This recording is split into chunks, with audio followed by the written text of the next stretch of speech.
no cause for stumbling. Linda and I were talking about this before church, about learning to love like he does, even when we get hurt, again and again and again. You see, our love should be the legacy we leave behind. And I'm not going to stand up here and tell you it's easy, because it's not.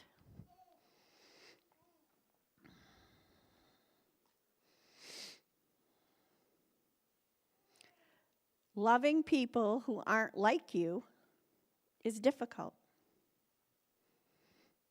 Loving the sheep that bite, it's difficult.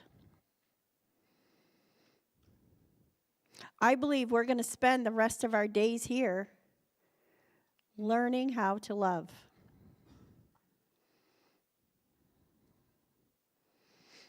Do you know who I think the bravest people in the world are? It's not like superheroes or anything like that. Sometimes I think it's just the people who choose to love again, even if they've been hurt, over and over and over, sometimes by the same person or persons. And that is bravery. That's what fearlessness looks like. Abide in him so that when he appears, we may have confidence and not shrink from him in shame at his coming. If you know that he is righteous, you may be sure that everyone who practices righteousness has been born of him. This is my point. We need to start living our lives like we really believe Jesus is coming back. Right? I think some of us, because it hasn't happened and it's been all this time, we're thinking, oh, I got time. I don't have to deal with my sin. I got time. Well, I don't want to find out I don't have time. And I don't know about you, but what I do know is that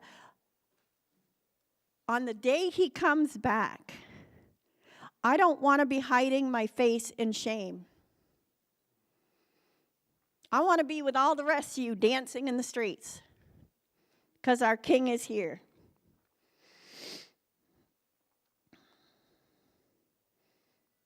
Sorry, I keep walking away and I lose my place. There is great joy in a life of abiding in him. Through sorrow, through loss, joy. Joy, joy, joy, joy, joy. I like the joy.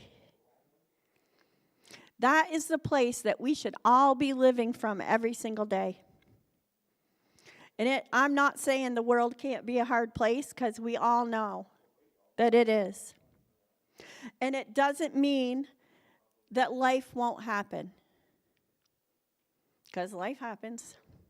But we can live from a place of joy even in the middle of the tough stuff. Because when all is said and done, at the end of the day, we have Jesus, and our destiny is joy. You know, you all know that we have a recovery background, and I heard somebody say this one time. I don't know if it was at a meeting or it might have been on a tape, but it said something like this: there's a whole lot of people running around claiming to have joy. They have long lists of things they're grateful for, but they walk around looking all sour. And you just want to say to those people, if you've got joy, tell your face. I love that. That's not joy. You see, the joy we're promised, it comes from the inside, and it sets us free.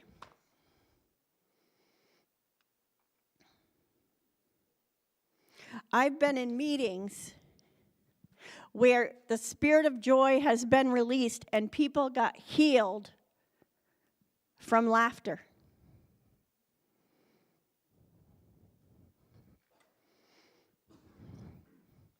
And I long for the day when joy is poured out in this house, when the gift of holy laughter is released, and we have to stop service because the spirit of joy is all over all of us.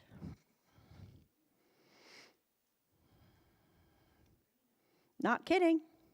You might pee your pants in one of those meetings.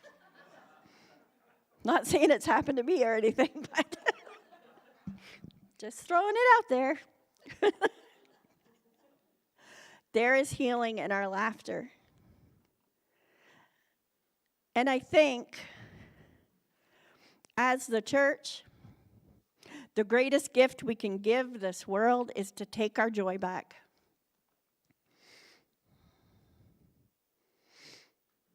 You know, we go out there and we're so serious. You need Jesus. But you know what attracts people to Jesus? Joy. People want to be around a joyful Christian.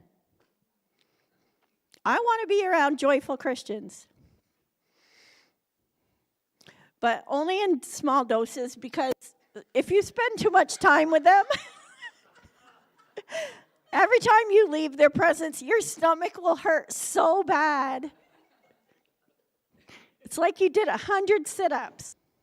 Okay. We were in Florida one time, me and Vivian. And there was joy released in a meeting, and our friend was laughing so hard, we literally had to drag her out of the meeting, like physically carry her out because she was laughing so hard. And we dropped her on top of a big, you know, those fire ant hills. We dropped her right on top of one.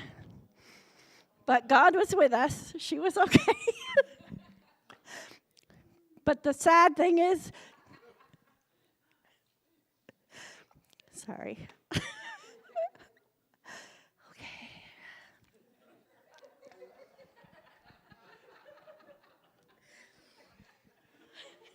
God. Okay, come on.